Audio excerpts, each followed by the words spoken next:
আসসালামু আলাইকুম ওয়া রাহমাতুল্লাহি ওয়া বারাকাতুহু।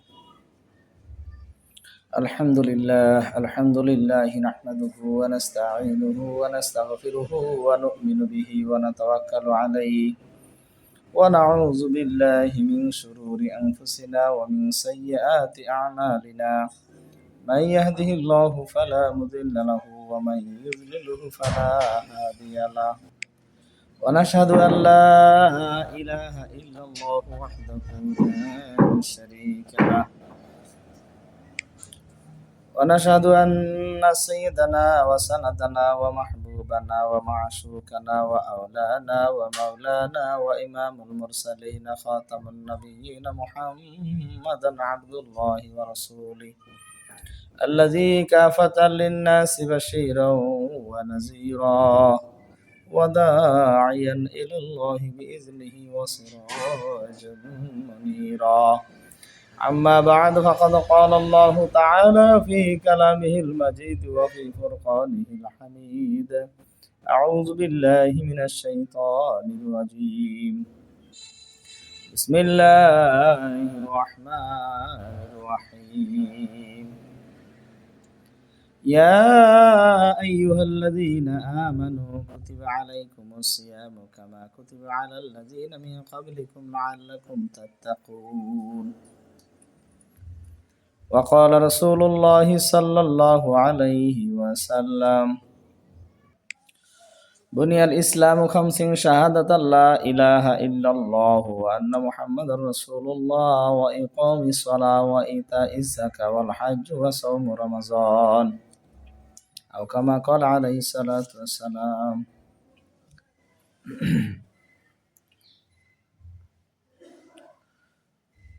মুআজ্জাজ মুহতারাম, সম্মানিত দর্শক শ্রোতা, মহান রব্বুল আলামিনের দরবারে লাখ কোটি শুকরিয়া যে মহান রব্বুল আলামিন আমাদেরকে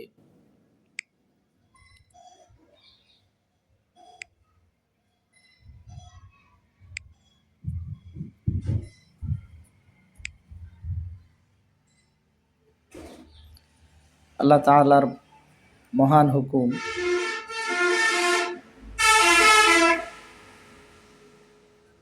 রমজান শরীফে রোজা রাখার তৌফিক দান করেছেন। যদিও এই ভিডিওটা আমি রমজানের আগেই ছাড়তেছি, কারণ রমজানের পূর্ব প্রস্তুতির জন্য। এই ভিডিওটা আপনি কখন দেখতেছেন সেটা আমার জানা নেই। যখনই দেখবেন, আশা করি রমজানের আগে হোক পরে হোক, এটা আপনাদের বন্ধুদের মাঝে শেয়ার করে দিবেন। আর অবশ্যই ভিডিওর মধ্যে একটা লাইক দিয়ে দিবেন।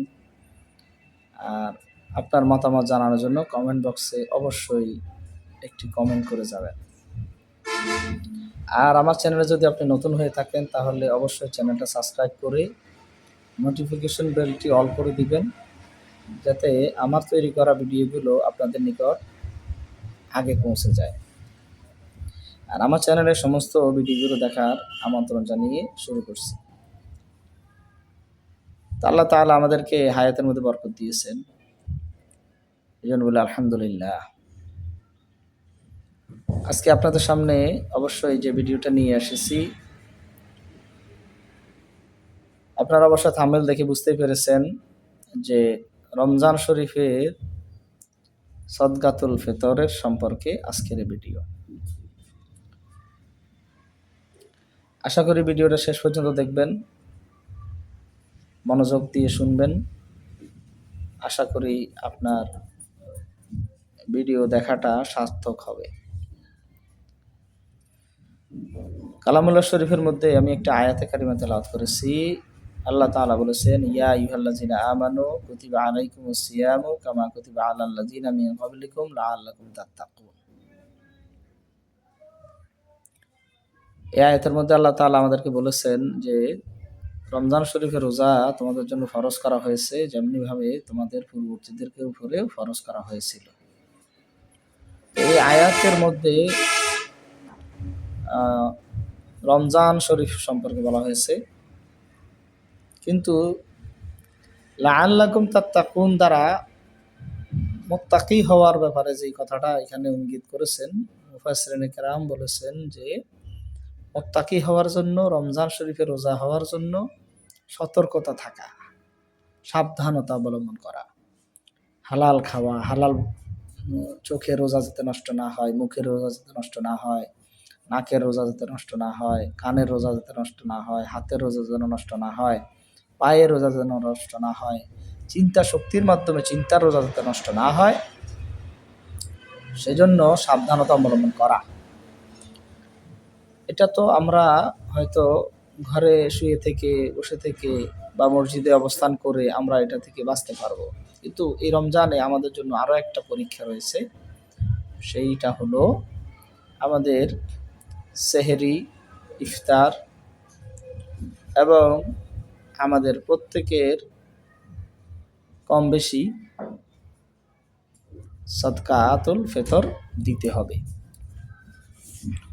এই সদকাতুল ফিতরের 3টা শ্রেণী রয়েছে, 5টা ধরন রয়েছে। 3টা শ্রেণী এবং 3টি শ্রেণী হলো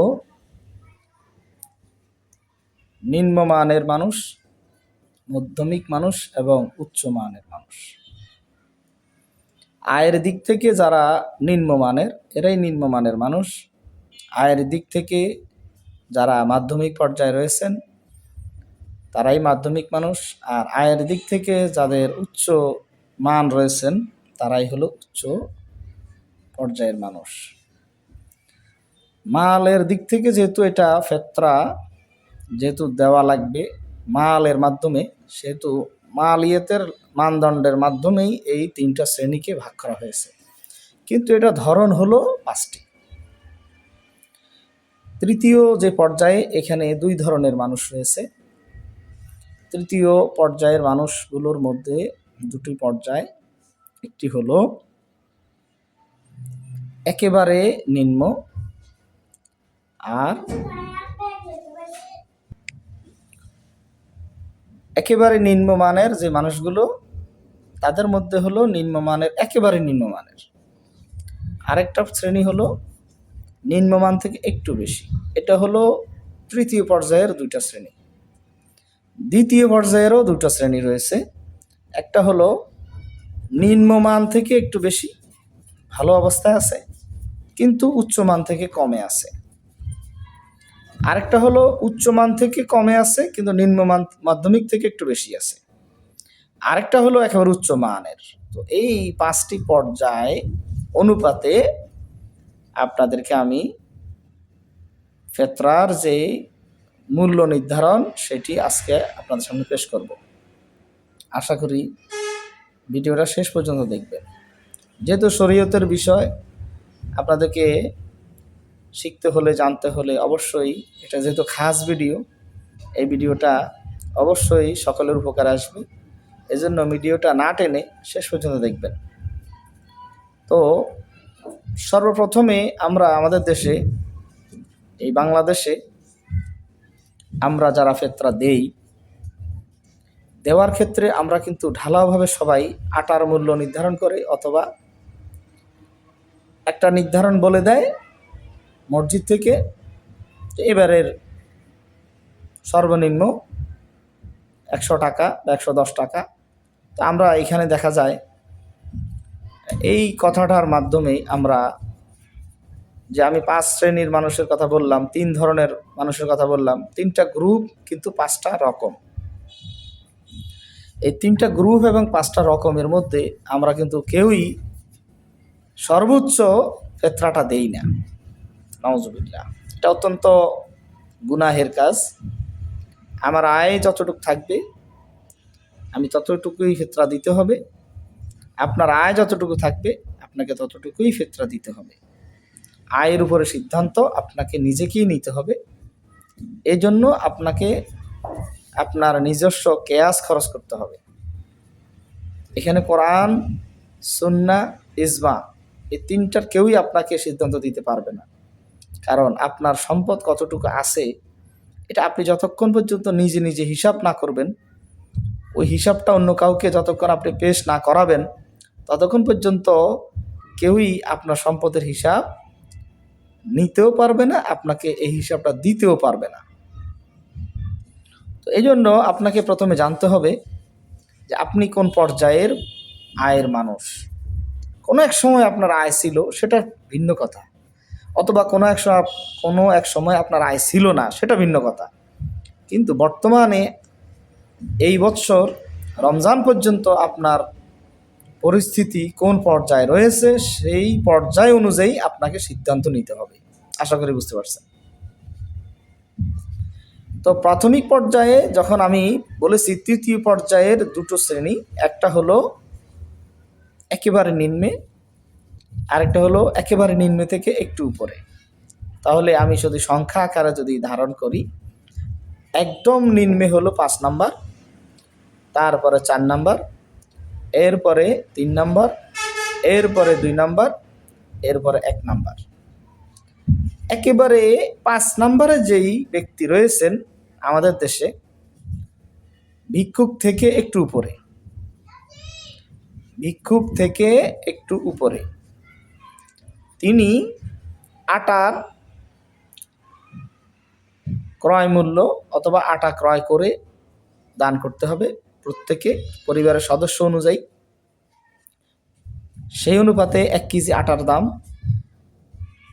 যদি প্যাকেটজাত আটা কিনেন তাহলে আটার দাম হবে 55 থেকে 60 টাকা, আর যদি খোলা আটা কিনেন তাহলে 50 থেকে 55 টাকা। সেই হিসাবে আপনি 1 কেজি 650 গ্রাম নিম্নে, একেবারে সর্বপ্রথম অর্থাৎ একেবারে নিম্ন আয়ের মানুষের জন্য সাদকাতুল ফিতরের মান হলো 1 কেজি 650 গ্রাম। এক একজন 1 কেজি 650 গ্রাম আপনাকে ফিতরা দিতে হবে। এবার বাজার মূল্য খোলা আটা অথবা প্যাকেট আটা, কোম্পানি ভেদে অথবা বাজার ভেদে অথবা স্থান ভেদে অথবা আটার মানের ভেদে, অর্থাৎ লাল আটা অথবা সাদা আটা অথবা ময়দা, এগুলোর মধ্যে আপনি যে কোনো একটির ক্রয় করে আপনি দান করবেন, অথবা ওই ক্রয় মূল্যকে পুরো পরিবারের সদস্যর সাথে গুণ করে আপনাকে দান করে দিতে হবে। 1 কেজি 650 গ্রাম একেবারে নিম্নে, এর নিচে আর নেই, আটা আপনাকে দিতে হবে। এই শ্রেণী থেকে এবার 2 নম্বর যে শ্রেণী, দ্বিতীয় শ্রেণী, তিনি দিবেন জবের অনুপাতে 3 কেজি 300 গ্রাম। 3 কেজি 300 গ্রাম জবের মূল্য, এটা কিভাবে নির্ধারণ করবেন? জবের মূল্য নির্ধারণ করার জন্য আপনাকে খোঁজ নিতে হবে কোথায় জব বিক্রি হয় এবং জবের মূল্য কত হতে পারে। জবের মান আটার তুলনায় একটু বেশি, তো সেই অনুপাতে আপনি আটা থেকে ময়দার দামটাও ধরতে পারেন, সুজির দামটাও ধরতে পারেন। সেই অনুপাতে আপনাকে 3 কেজি 300 গ্রাম আপনার ভাগে, আপনার অবস্থার আলোকে 3 কেজি 330 গ্রাম, 3 কেজি 300 গ্রাম অনুপাতে, মূল্যটা আমি পরে বলবো। তবে আটার মূল্য অনুপাতে যেটা একেবারে গড়ে, অর্থাৎ আটার দাম কোথাও কোথাও বেশি আছে, কোথাও একটু মাধ্যমিক আছে, কোথাও একটু বেশি কম আছে, সব কিছু মিলিয়ে যদি আমরা গড় হিসাব করি তাহলে 120 টাকা বা 110 টাকা বা 130 টাকা এরকম হবে প্রতি জনে। জবের হিসাব যদি আমরা করি, যেহেতু এটা নিম্নমানের আয়ের দুটা শ্রেণী, একটা হলো আটা শ্রেণী, একটা হলো জব শ্রেণী। আটা হলে 1 কেজি 650 গ্রাম আর জব হলে 3 কেজি 300 গ্রাম। তো এটা আপনি 530 টাকা বা 550 টাকা বা 600 টাকার কাছাকাছি প্রতিজনে আসতেছে। এটা হলো একেবারে নিম্নের চেয়ে একটু ভালো যিনি আছেন, একেবারে নিম্নে যিনি, উনি তো 110, 20, 30 এভাবে উনি ফেতরা দিবেন। আর ওনার চেয়ে যিনি একটু নিজেকে স্বাবলম্বী মনে করেন, তিনি 530 টাকা ওনাকে ফেতরা দিতে হবে।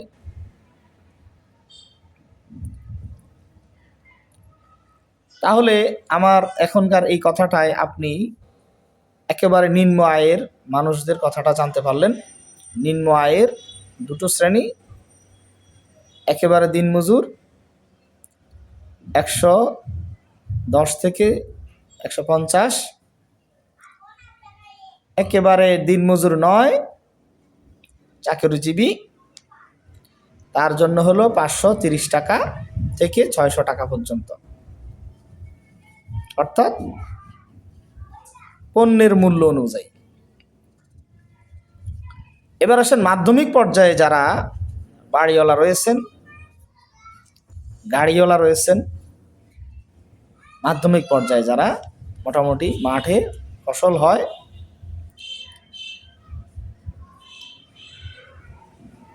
তারা কিশমিশ এবং খেজুর এই পর্যায়ে হলো দুই রকম।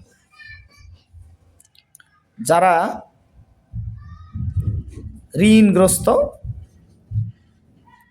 কিন্তু আয়ের মাধ্যমে ঋণ শোধ হয়ে যাচ্ছে, আবার ঋণ স্থায়ী হয় না, তাদের জন্য হলো কিশমিশ দিয়ে দিবেন 3 কেজি 300 গ্রাম, প্রায় 2000 টাকার মধ্যে তার প্রতিজন ফেতরা দিয়ে দিবেন। আর এদের মধ্যে আরেক শ্রেণী হলো যারা ঋণ নেন না, তাদের আয়ের মাধ্যমে চলতে পারতেছেন, কোনো ঋণ নেই, ঋণ হয় না, বরং জাকাত দেয়, তাদের জন্য ফেতরা হলো প্রায় 2500 টাকার কাছাকাছি, অর্থাৎ 3 কেজি 300 গ্রাম খেজুর, ভালো মানের খেজুর আপনাকে কিনে দিতে হবে। প্রতিজন হিসাব করে প্রতিজনের প্রায় 2500 টাকার মতো আসবে ফেতরা। পরিবারের সদস্যগণ যদি এরকম হয় তাহলে সবার ওই অনুপাতে আপনাকে দিয়ে দিতে হবে। এই গেল মাধ্যমিক পর্যায়ের দুটা শ্রেণী। শেষ পর্যায়ে যেটা একেবারে প্রথম শ্রেণী, যেটা পনির দিয়ে আপনাকে মূল্য শোধ করতে হবে, সেটা হলো যারা বিমানের মালিক, ট্রেনের মালিক, জাহাজের শিপের মালিক, খনির মালিক, এইভাবে দেশে বিদেশে বিভিন্ন জায়গায় ব্যবসা রয়েছেন, ব্যাংকে অগণিত অসংখ্য টাকা রয়েছে, অনেক ইন্ডাস্ট্রির মালিক, ওই সমস্ত ইন্ডাস্ট্রিয়ালিস্টের জন্য 1 নম্বর পর্যায়ে যারা মন্ত্রী, মিনিস্টার, প্রধানমন্ত্রী, রাষ্ট্রপতি, এরকম যারা উচ্চ স্তরের বেতনভোগী চাকরি করেন, ভালো মানের একটা অ্যামাউন্ট, ইঞ্জিনিয়ার, ডাক্তার, পুলিশের আইজি, এসপি, ডিসি সাহেব যারা আছেন, জেলা প্রশাসক যারা রয়েছেন, ওই সমস্ত উচ্চ স্তরের বড় পদের যারা রয়েছেন তাদের জন্য হলো পনিরের মানে আপনাকে ফেতরা দিতে হবে 3 কেজি 300 গ্রামের হিসাবে প্রায় 3000 টাকা প্রতি মাথা। আপনার পরিবারের সদস্যদের প্রত্যেকের প্রায় 3000 টাকা বাজার দর পনিরের হিসাবে আপনাকে ফেতরা দিতে হবে। এটা হলো সবচেয়ে একেবারে নিম্নমানের, মানে এর চেয়ে কমে আপনি দিতে পারবেন না। আটাওয়ালা যিনি রয়েছেন, যিনি বলবেন আমি আটার মাধ্যমে দিব, তিনি 1 কেজি 600 গ্রাম, 1 কেজি 650 গ্রামের নিচে আপনি দিতে পারবেন না। প্রয়োজনে আপনি 2 কেজি মূল্য দিয়ে দিতে পারেন। ফেতরা, জাকাত, ফেতরা, মানত, জাকাত, ফেতরা, মানত, এগুলোর মাধ্যমে আল্লাহ তাআলা সম্পদ বৃদ্ধি করেন, আলহামদুলিল্লাহ। জবের মাধ্যমে যিনি দিবেন, তিনিও 3 কেজি 300 জায়গায় যদি উনি 4 কেজির মাধ্যমে দিয়ে দেন, তাহলে এটা ওনার সম্পদ কমবেন না। কিশমিশের মাধ্যমে যিনি দিবেন, উনিও যদি 3 কেজি 300 গ্রাম সর্বনিম্ন, এর উপরেও যদি উনি 3.5 কেজি বা 4 কেজি মাধ্যমে যদি উনি দেন তাহলে কমবে না। এবং খেজুরের মাধ্যমে যিনি দিবেন উনিও 3 কেজি 300 গ্রাম না দিয়ে যদি 3.5 কেজি 4 কেজির মাধ্যমে দেন তাহলেও ওনার সম্পদ বৃদ্ধি পাবে। পনিরের মাধ্যমে যিনি দিবেন উনি 3 কেজি 300 গ্রাম হলো এটা একটা মানদণ্ড। এই মান এটা ইসলামী শরিয়া ভিত্তিক মান। এই 3 কেজি 300 গ্রামের নিম্নমান। আপনি 3 কেজি 300 গ্রামের চেয়েও আপনি বেশি মানে আপনি দিতে পারবেন, দেওয়া উচিত। কারণ আল্লাহ তাআলা আপনাকে সম্পদ দিয়েছে, ফিতরার মাধ্যমে, যাকাতের মাধ্যমে, আপনি সদকার মাধ্যমে, যদি দানের মাধ্যমে যদি আপনি আল্লাহ তাআলাকে সম্পদের পরীক্ষা দিতে পারেন তাহলে ধীরে ধীরে আপনার সম্পদ আরও বেড়ে যাবে, আপনার সম্পদ স্থায়ী হবে। একটি কথা রয়েছে এরকম, বাদশাকে ফকির বানাও, ফকিরকে আমির বানাও, মান অপমান কান্না হাসি তোমার হাতেই লুকানো। তো দেখেন আজকের ধনী আগামী দিনের গরিব হয়ে যায়, হতেছে। কারণ এই সদকা দেওয়া হচ্ছে না, ফিতরা দেওয়া হচ্ছে না, হজ করা হচ্ছে না, দান করা হচ্ছে না, নিয়ত করে যে মানত করা হয়েছে ওই মানত পুরা করা হচ্ছে না বিধায় হয়তোবা আল্লাহ তাআলা সম্পদ কেড়ে নিচ্ছেন, অথবা সম্পদ দিয়ে পরীক্ষা নিচ্ছেন। আপনার পরীক্ষা যদি আপনি পাশ হয়ে যান তাহলে সম্পদ হয়তো আপনার হাত থেকে চলে যাবে। তো এই জন্য পরীক্ষায় পাশ করার জন্য হলেও আপনি সম্পদের মধ্যে যেহেতু আছেন, সম্পদ আপনার কাছে রয়েছে, প্রচুর টাকা পয়সা খরচ করতেছেন, ব্যস্ততা রয়েছে, আপনার উচিত হবে ফিতরাকে যথাযোগ্য আদায় করে দেওয়া। ফিতরা ফকির মিসকিনদেরকে দান করতে হবে। একসাথে অনেকগুলো টাকা যদি একজনকে দিয়ে যদি উনি স্বাবলম্বী হয়ে যায় তাহলে সেটা ভিন্ন কথা, সেটার জন্য আমি আলাদা একটা ভিডিও তৈরি করব ইনশাআল্লাহ। আজকে ভিডিওটা আর লম্বা করব না। আশা করি সবাই বুঝতে পারছেন, ভুল ত্রুটি বেয়াদবি ক্ষমা করে দিবেন। রাসূলুল্লাহ সাল্লাল্লাহু আলাইহি সাল্লাম বলেছেন, কুল্লু বনি আদম খাত্তাউন, সমস্ত বনি আদম ভুল করে, দোষ করে। আমিও একজন বনি আদম, আমারও ভুল হতে পারে। আমার এই ভুলের জন্য প্রথমে আল্লাহ তাআলার নিকট ক্ষমা চাইছি, দ্বিতীয়ত আপনাদের নিকটও ক্ষমা চেয়ে নিচ্ছি। হয়তোবা আমি যেভাবে বললে আপনারা যেভাবে শুনতে চাইছেন ওরকম হয়তো বলতে পারিনি, অথবা আমার কোনো কথা হয়তো আপনি বুঝতে পারেননি, অথবা আমার কোনো কথা হয়তোবা আপনার মনে কষ্ট লাগতে পারে, অথবা আমার কোনো কথা হয়তোবা সহজ কথাকে আমি কঠিন করে ফেলেছি, লম্বা করে ফেলেছি, ক্ষমা করে দিবেন। আশা করি ক্ষমা মহত্বের লক্ষণ। আর চতুর্দিক থেকে যে সমস্ত শব্দ এসেছিল ওই শব্দের জন্য আন্তরিকভাবে দুঃখিত। আল্লাহ হাফেজ, দেখা হবে নতুন কোনো ভিডিও নিয়ে। ততক্ষণ সবাই সবার খেয়াল রাখবেন, রমজান শরীফের রোজাগুলো রাখবেন। সর্বোপরি আপনাদেরকে দুটো দোয়া শিখিয়ে যেতে চাচ্ছি। সেটা হলো, প্রত্যেক চাঁদ উঠলে যখন আমরা চাঁদ দেখি আমরা এই দোয়াটা পড়ে নিব। আল্লাহুম্মা আহিল্লাহু আলাইনা, আল্লাহুম্মা আহিল্লাহু আলাইনা বিল ইমনি ওয়াল ঈমান ওয়াস সালামাতি ওয়াল ইসলাম ওয়া তাওফীক লিমা তুহিব্বু ওয়া তারদা রাব্বি ওয়া রাব্বুকাল্লাহ। আল্লাহুম্মা আহিল্লাহু আলাইনা বিল ইমনি ওয়াল ঈমান ওয়াস সালামাতি ওয়াল ইসলাম ওয়া তাওফীক লিমা তুহিব্বু ওয়া তারদা রাব্বি ওয়া রাব্বুকাল্লাহ। আরেকটা দোয়া আমরা পড়ব রমজান, অর্থাৎ রমজান আসার 2 মাস আগ থেকেই, রজব মাস এবং শাবান মাস এবং রমজান পুরোটাই আমরা এই দোয়াটা পড়ব। আল্লাহুম্মা বারিক লানা ফি রজব ওয়া শাবান ওয়া বাল্লিগনা রমাদান। আল্লাহুম্মা বারিক লানা ফি রজব ওয়া শাবান ওয়া বাল্লিগনা রমাদান। আরেকটা দোয়া আমরা পড়ব রমজান শরীফে ভিতরে এবং বাহিরে সব সময়, বিশেষ করে অবশ্যই রমজান এই দোয়াটা বেশি করে পড়ব। লা ইলাহা ইল্লাল্লাহ নাস্তাগফিরুল্লাহ নাসআলুকাল জান্নাহ ওয়া নাউযু বিকা মিনান নার। লা ইলাহা ইল্লাল্লাহ নাস্তাগফিরুল্লাহ নাসআলুকাল জান্নাহ ওয়া নাউযু বিকা মিনান নার। আরেকটা দোয়া আমরা পড়ব, আল্লাহুম্মা ইন্নাকা আফুন তুহিব্বুল আফওয়া ফা'ফু আন্না। আল্লাহুম্মা ইন্নাকা আফুন তুহিব্বুল আফওয়া ফা'ফু আন্না। ইয়া আল্লাহ, আপনি ক্ষমা করা পছন্দ করেন, আপনি আমাদের সবাইকে ক্ষমা করে দেন। লা ইলাহা ইল্লাল্লাহ, ইয়া আল্লাহ, আপনি আমাদের ইলাহ, আপনি ছাড়া কোনো মাবুদ নাই।